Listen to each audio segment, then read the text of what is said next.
Hello, and welcome once again to the Dental Marketing Mastery Series.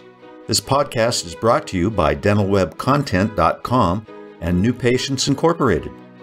I'm Howie Horrocks, the founder of New Patients Incorporated. Along with me once again is my friend and partner and the president of New Patients Incorporated, Mark Dilatush. Hello, everybody. Welcome to our podcast once again. Hey, Mark, how you doing out there? Hey, Howie. Good. We survived the mega storm. We got like 3 inches of snow here. It was a total joke. Your fall weather storm. I know, but the place in Maine, for those who don't know, I have a place in Maine. They're going on their third foot in the last 2.5 days. So yeah, different story up there. Yeah, it's a little bit of a different story up there. But they're used to it. They go to school. They get 3 feet of snow. They go to school. So yeah. Here in Vegas, we get snow and, everything stops. Exactly. Even the gambling stops. Yeah, slows down. Yeah. Anyway, our topic today, we were discussing this, I don't know how long ago, but, dentists seem to often have questions about how to take care of patients who refer to them. Right. Or how to ask them for that too. Right. Exactly. And there's questions about illegality and what your dental board's going to do and what you can say in advertising, this and that and the other thing. So generally, it's kind of a hot topic. So let's cover that today, if that's all right with you. No. That sounds, and we get this. It's one of those questions that seems to circle. It seems to come around. It's like bell bottoms, right? It comes around every so often. The question comes and the discussion comes, and the question is how do I best ask my patients for referrals? That's one of the questions. Another question is how do I best reward my patients who refer? And another question is how do I create an incentive to get my patients to refer? Right. So let's take the third one first, because number one and number two are pretty much answered, or at least mostly answered, if we address number three first. So the question is how do I create an incentive to generate more referrals from my existing patient base? And actually, referrals from your existing patient base is why when we build marketing plans, we allocate X dollars a year out of the budget, usually about 10% of the budget. And we always put it into internal promotion for this very specific reason. Okay.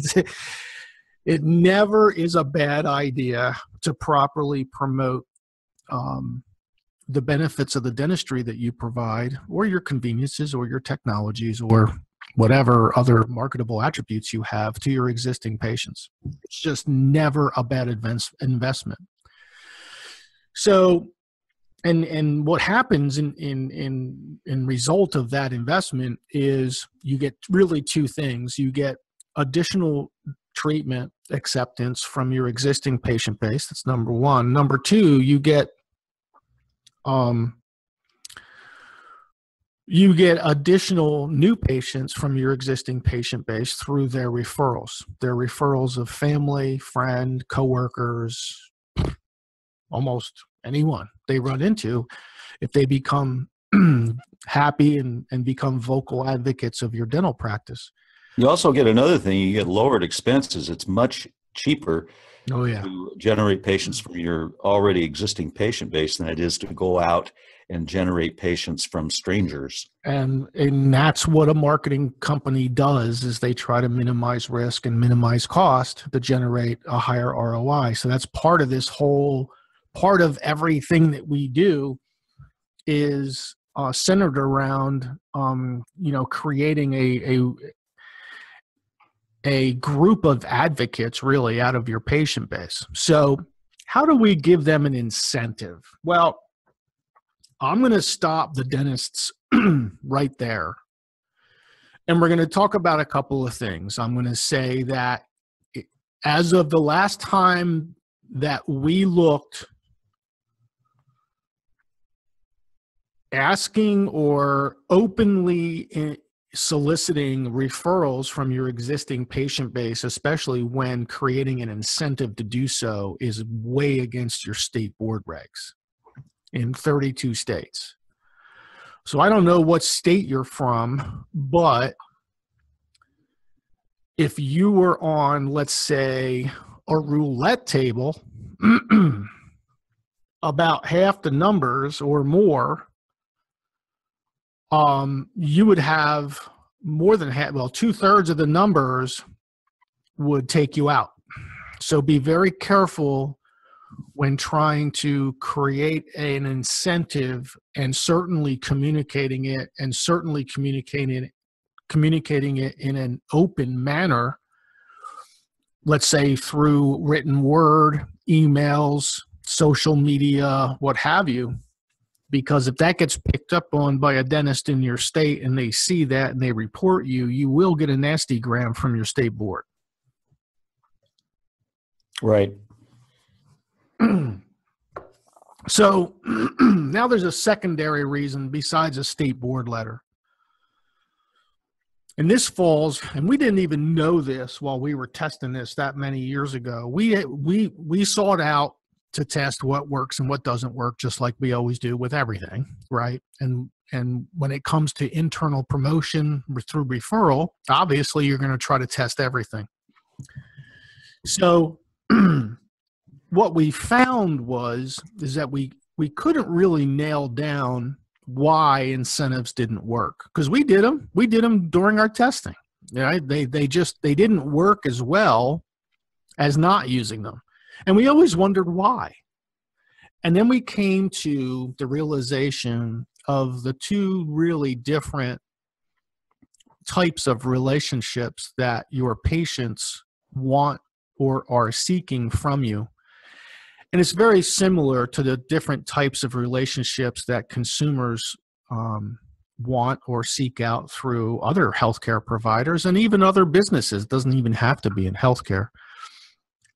And those two relationship types are transactional relationship types and social relationship types.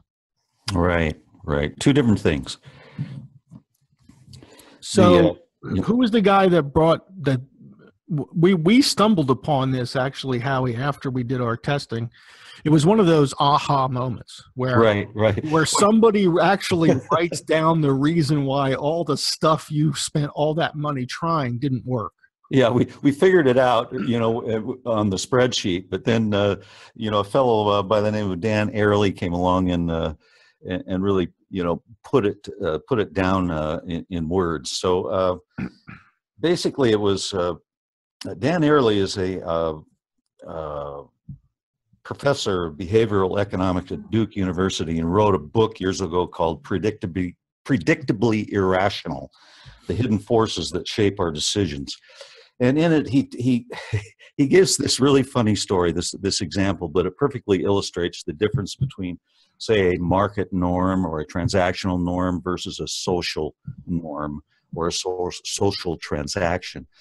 And it goes like this: say you're at your in-laws for Thanksgiving dinner, and your mother-in-law has prepared this fantastic meal, and it's just wonderful. Everybody just loves it, and you decide that your mother-in-law deserves some sort of reward for this, and you pull out 3 $100 bills and you hand it to her. What happens next? Well, she's probably insulted that you would offer her money for doing something that she was, doing anyway, and from her heart. And yet you're trying to turn that into some sort of transaction, a monetary kind of transaction, and it just doesn't fit. It's like the proverbial dead cat at a wedding. It just doesn't work, and you're very likely not going to be invited back next year. So that's that's the difference. And dentists can stumble into that mistake by confusing the two transactions. And they can do that by getting mixed up in rewarding their patients for doing something that they're probably perfectly willing to do anyway if you just ask. Right. And this is for years, 20 some years, I've been talking to dentists about how they ask their patients for, referrals of friends and family and coworkers. And most of them feel weird asking. Right. Yeah. And that's because so I want to just reflect back to how weird that feels to ask, and you feel kind of salesy, right? You feel kind of schmarmy, right? Doing it. It's not a doctory thing to do. It's not a doctory thing to do, right? So this what you're feeling when you feel weird asking is exactly what this guy was writing. You have a social relationship with a human being. It's no longer transaction-based. Right. You sat there and you worked with them, talked to them, got to know them, asked them how their daughter was doing in camp or whatever stories, talked about the sports, last game, the Super Bowl, the weather, the snow, whatever you were talking to them about.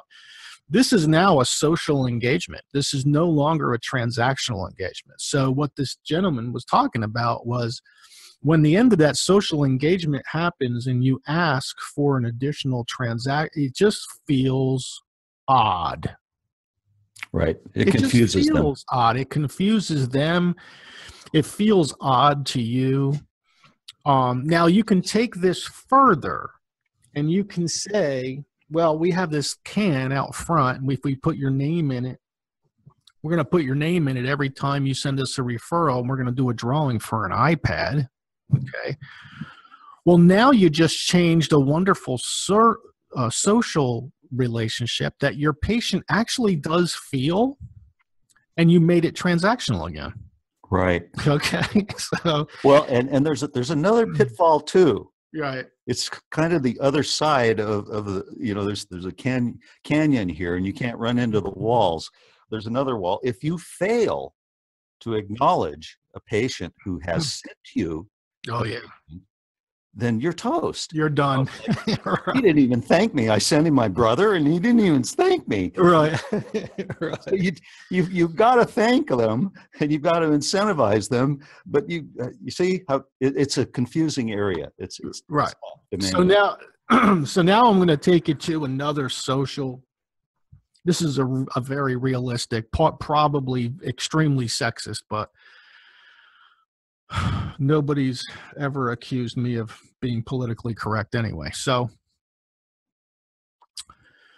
I'm going to ask the audience to look into their own lives, their own interactions with their spouses or their significant others. And I'm going to ask you, what feels better?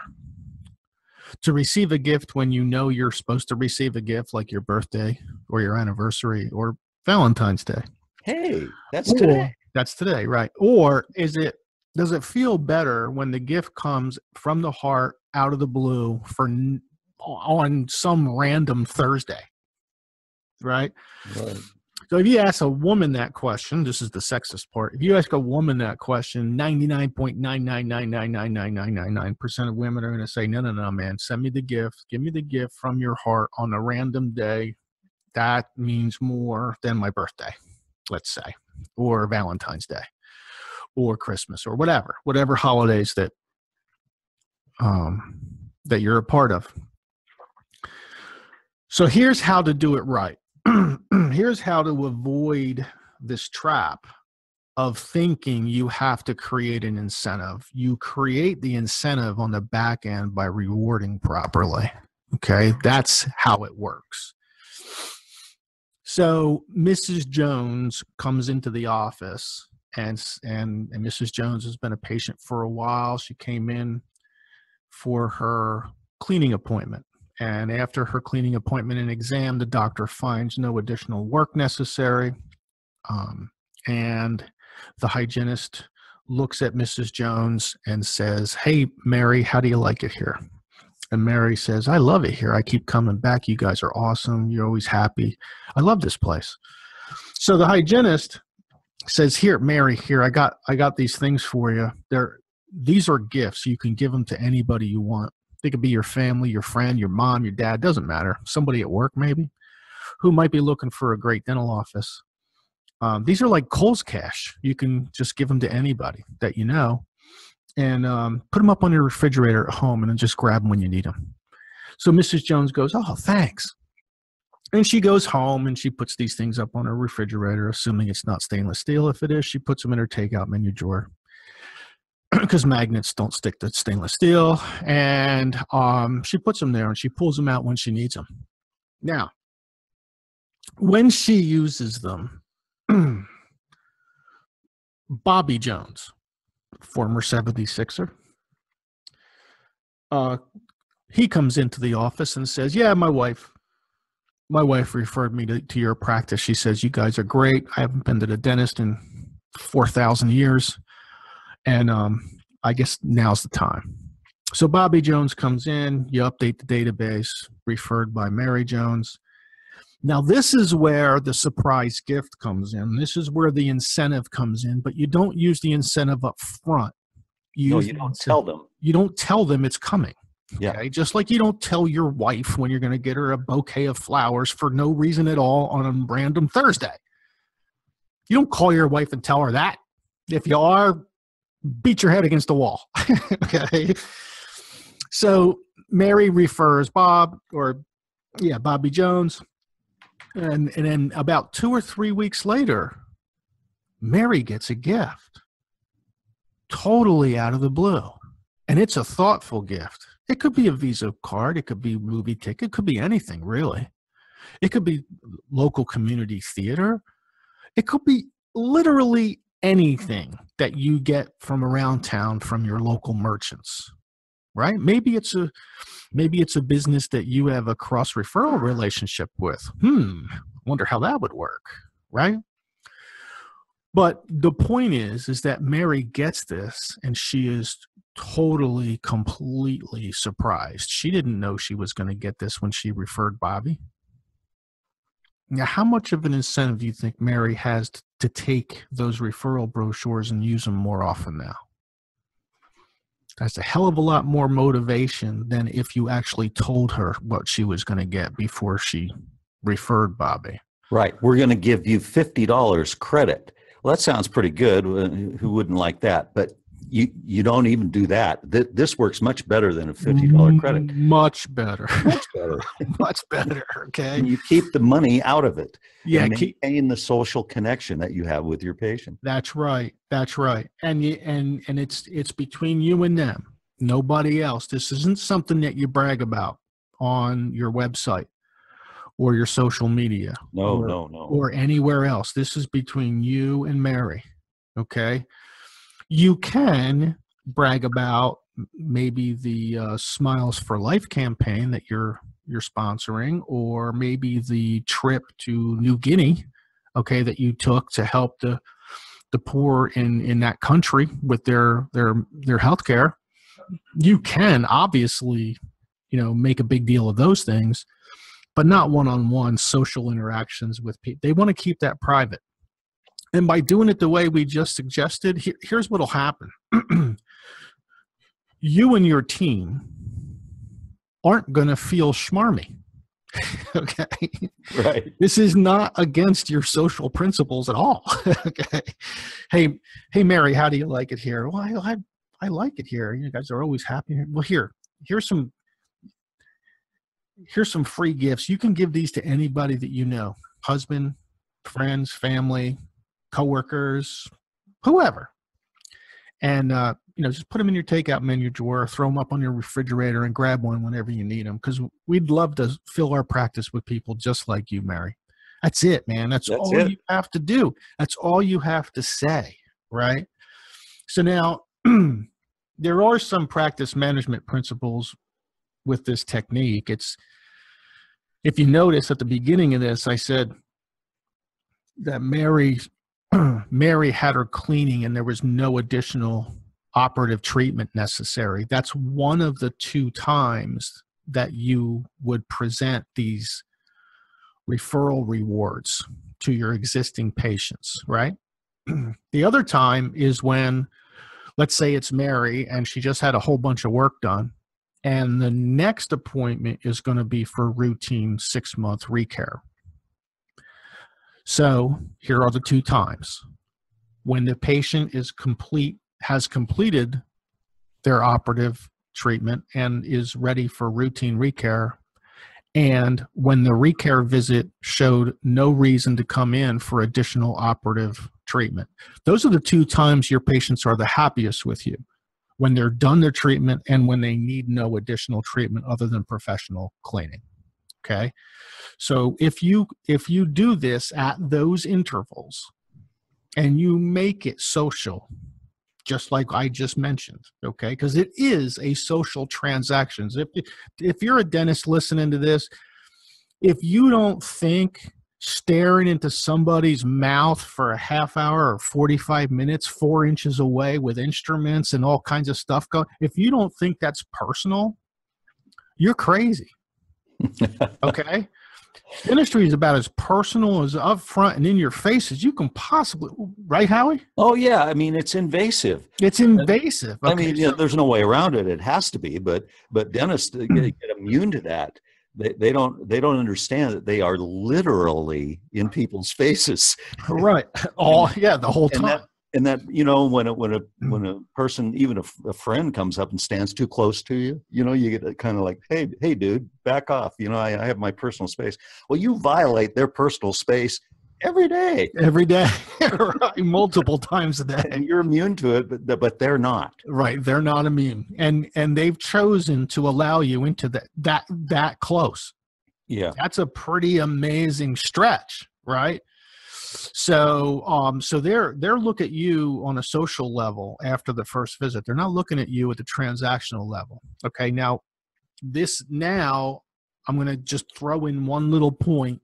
Maybe we can discuss this on the Dental Marketing Mastery community on Facebook, our Facebook group. But this same transactional versus social relationship, this measurement that human beings make to determine where they go, what they buy, what they like, what they listen to, even their partners in life. You can say the same. Remember, we always have said, when we still maintain, that the dental market is split in half: moms who will choose a healthcare provider based on price and moms who will not. The dental market is split in half by moms who are looking for a social relationship with a dentist and moms who are looking with a transactional relationship with a dentist. Okay, so that should make far more sense to you right now than it ever did before. It doesn't just relate to attracting new patients. It also relates heavily on how you interact with your existing patients, how those existing patients accept treatment, and how those existing patients refer others. Exactly. So you're going to give us a snappy close, Howie? Well, did you want to make an announcement about our new Facebook thing, or did we already announce that? Well, we did, I think, last time, but we might as well do it again. It's our podcast. We can do whatever the hell we want. Hey, that's right. That's right. Right. Facebook Dental Marketing Mastery Community. Just do a search. Ask to be included. We will probably include you unless you don't want to be included. And come on in for the discussion, because after each podcast, after people read our book, after they take their 7 hours of our dental marketing summit material there, our book is there too for a download. So after people are getting educated, they're asking questions, and we have a discussion going on weekly about certain topics. So everyone listening, you're welcome to come join us. Yeah, good. And on that note, we will close this podcast, and we'll look forward to the next one. Thank you very much for listening. We hope you've enjoyed our podcast today. You can find more podcasts on our YouTube channel, on Stitcher, and iTunes. Also on our websites dentalwebcontent.com and newpatientsinc.com.